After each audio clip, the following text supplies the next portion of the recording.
All right, so time for the smoke now.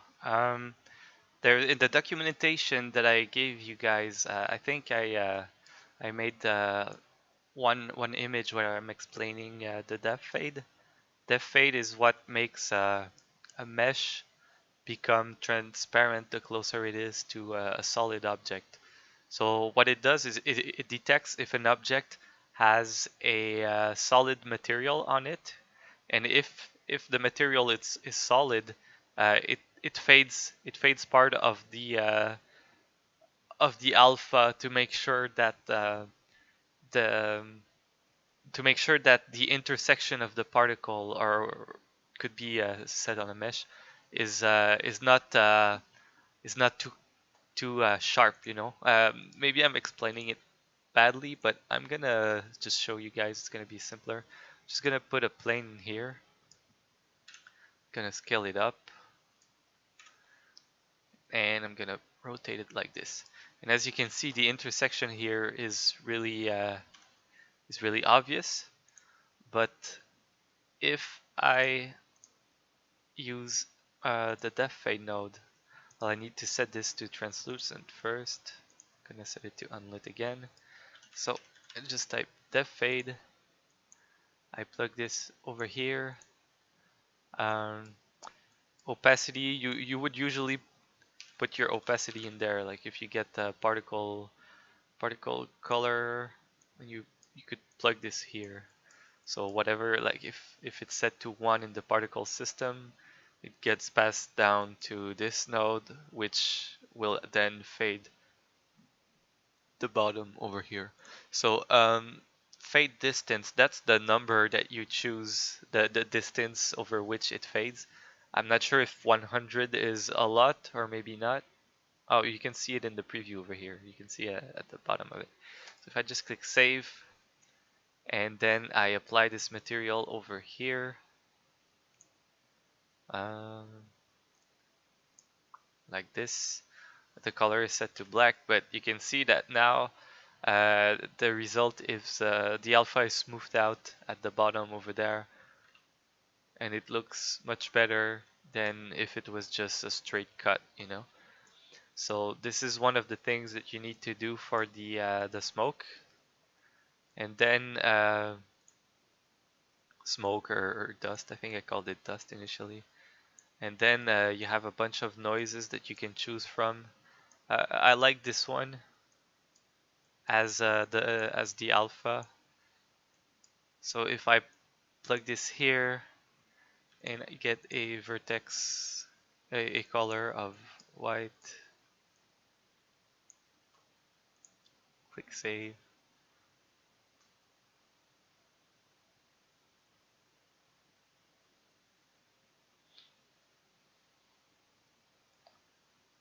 Now you get this blob over there of dusty dusty smoke.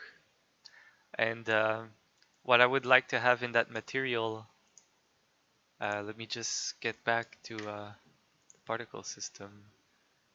I'll try to isolate the smoke on its own. Yeah, so the smoke, the textures are actually scrolling inside of the smoke. And what you will need to do is what we did in the sword slash, that is to use a dynamic parameter to make sure that the smoke is not always at the same moment. You want each particles to have a different smoke offset, a different texture offset.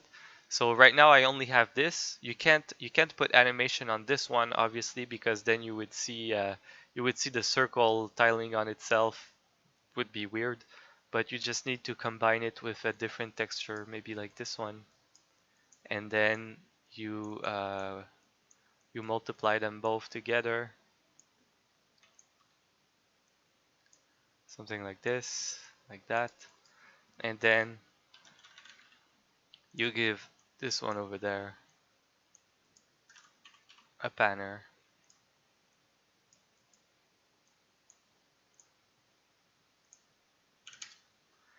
One is gonna be too fast, I think. I'll just save this.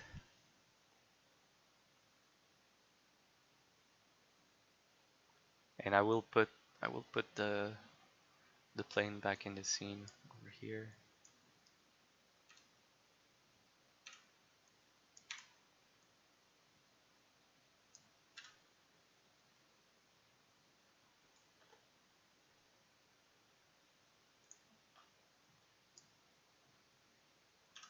All right, so I'm getting this result over here. It's looking already pretty close to what I want. Now, what I'm explaining about the dynamic parameter is that I just what's the duplicate button again? Alt. Yeah, it's Alt. Yeah. So if we have more than one particles, I just want to make sure that they're not perfectly synced, like right now they show exactly the same thing, but if you add an offset to this texture over here that you set to be random in the tornado in the emitter by using the dynamic random offset spawn time blah blah blah, same thing we did in the with the sword slashes to make sure that the to make sure that the slash wasn't always exactly the same if two of them were side by side. Well, I want you to do exactly the same technique over here. And let me just look at this emitter again. Yeah, so over here it's just a bunch of particles coming out from the center. They have random rotation on them. Some seem to have rotation over life too, or oh no, they're using the orbit module, but I'm not even sure if it's adding that much. Yeah, it doesn't add that much. But yeah, they spawn at random rotations. They spawn at different offset for the texture, and they have some color into it. And that's pretty much it. So uh, that's it for the two emitters that I want you guys to do, the lightning and the smoke. I want you guys to combine this with all of the rest of the tornado that you did, and that is your final deliverable.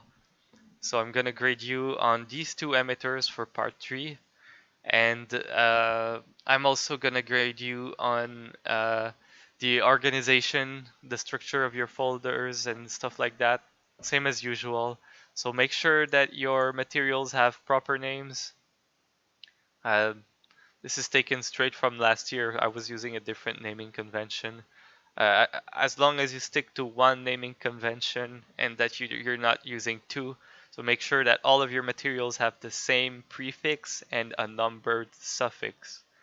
I'm stressing this every time because I don't know why some of you never do it properly. I just want you guys to be organized. It's very important in the work industry. And the textures, you don't need to rename the textures or the meshes. These are all done. And yeah, I'm gonna give you more details on paper on the assignment details. So good luck with this, and I wish you good success with all of your other classes as well. I hope you enjoyed this class, and well, keep in touch afterwards. All right. So take care. See ya.